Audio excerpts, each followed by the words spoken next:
स्थापना आज राज्यामध्ये झाली आहे. काय गणेशाकडे प्रार्थना आहे आणि कसा राज्याचा विकास एकतर युतीकडनं सुरू आहे? श्री गणेशाचा हा उत्सव आपल्या महाराष्ट्रीयन आणि आता देशात सुद्धा खूप उत्साहानं साजरा केला जातो.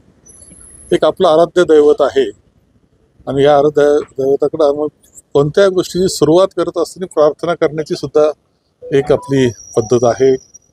माझ्या मते खरं जे यावर्षी पाऊस बरा झाला ही एक गोष्ट आहे. शेतीचे नुकसान झाले काही ठिकाणी, ते तर सरकारनं पुढाकार घेऊन त्या शेतकऱ्यांना मदत केली पाहिजे. मला असं वाटतं की या देशामध्ये बंधुभाव असावा, माणसाने माणसाला एक आपुलकीनं वागवलं जावं, हे जे भारतीय संस्कृतीचे सूत्र आहे, दुर्दैवानं ते बिघडत असताना दिसतं आहे. महिलांवर अत्याचार होत असताना दिसत आहेत. या सुद्धा काळजीच्या गोष्टी आहेत.